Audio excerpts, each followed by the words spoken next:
Bom dia, pessoal. Vim fazer aqui a parte 2 da minha história, né? Parte 2. Como eu tava dizendo, quando a minha mãe ela fez isso com a gente, pegou, a gente levou lá na Boca de Fumo e falou, um dos meus tios falou, não dá nada pra eles. A gente ficou indignado.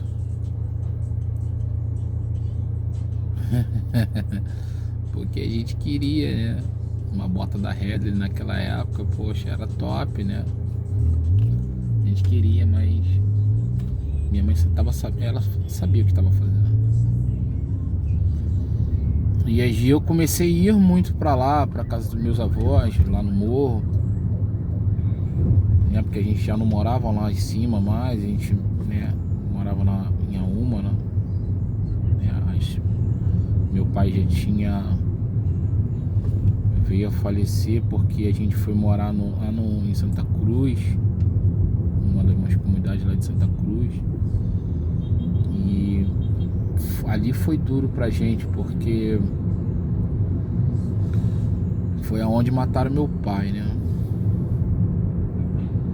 Tava eu e meu irmão dentro de casa, minha mãe tinha ido trabalhar. Mesmo minha mãe sendo esposa de traficante, minha mãe nunca deixou de estudar e nunca deixou de trabalhar. Nunca. Nunca. Ela sempre falou isso pra mim, eu nunca deixei de trabalhar, nunca deixei de estudar, porque eu não era dependente dele.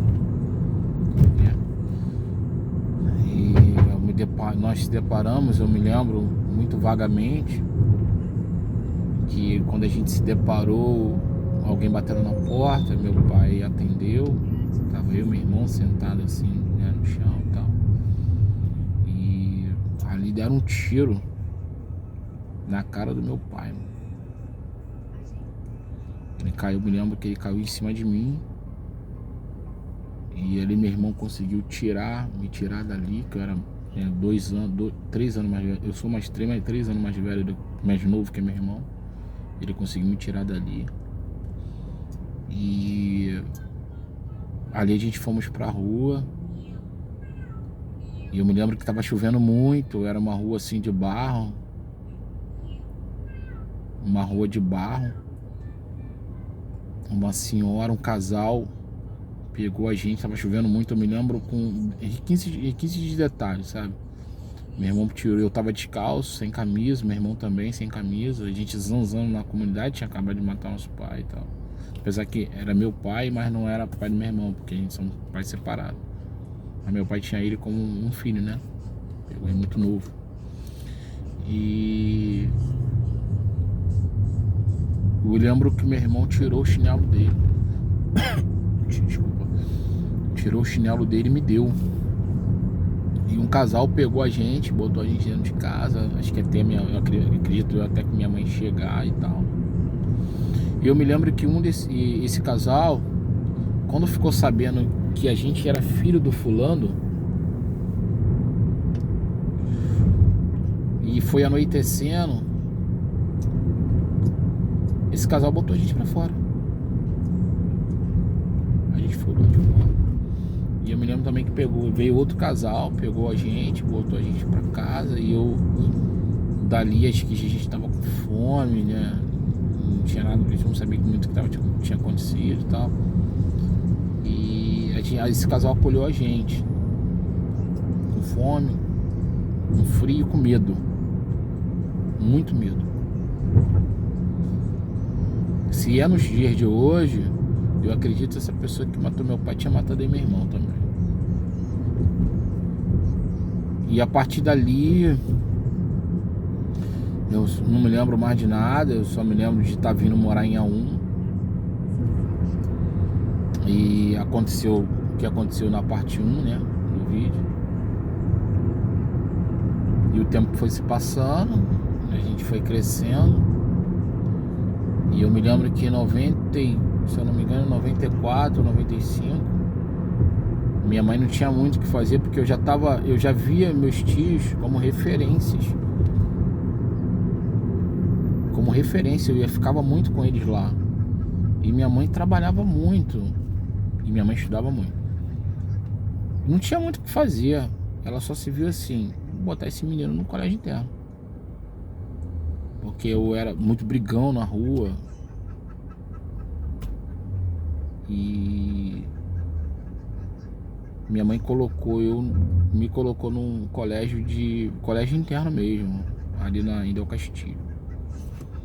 Onde eu ia pro colégio segunda-feira, 7 da manhã. Eu estudava integral de 7 horas às 5 da tarde. Eu tomava banho no colégio, a gente tinha nossas atividades, etc.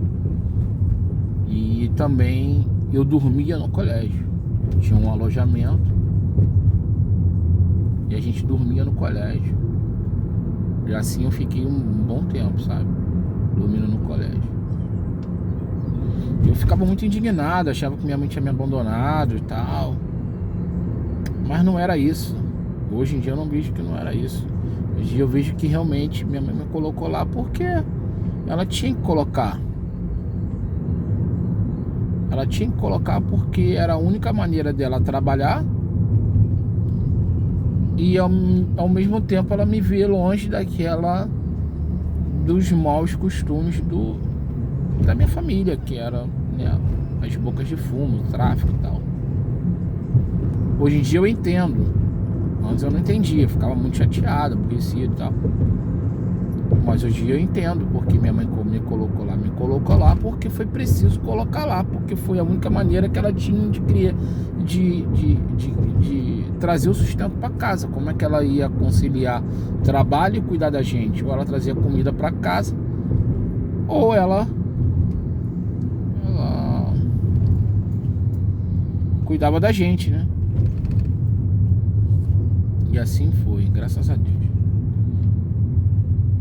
E minha avó também, minha avó Conceição, a gente tinha muito a minha avó como referência. Minha avó era analfabeta, veio do Espírito Santo muito nova.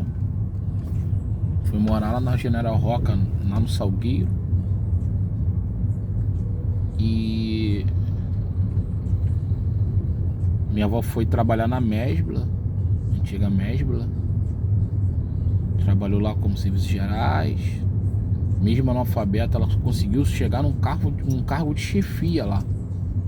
Por quê? Porque ela tinha esse bom relacionamento, era uma ótima profissional. E ela sempre dizia pra gente assim: que se cria bom relacionamento e cumpra a sua palavra. Se você apalavrou a sua palavra com alguém, seja lá no lado profissional, ou seja para pagar uma conta, cumpra. E se não ver que está chegando aquele determinado prazo e você não vai conseguir, dê satisfação, não foge do problema. A gente foi criada assim. Ela falava muito isso pra gente, porque ela falava a palavra ela vale muito mais do que um cartão de crédito, meu filho. E quando eu vim pra cá, a gente ia na estedinha lá no morro e a gente comprava na palavra. E o cara da tendinha vendia pra gente na palavra. E isso ficou muito marcado pra mim, assim, muito marcado mesmo. Muito marcado. E graças a Deus que eu tive esses exemplos, assim, com minha avó, minha mãe. Entendeu?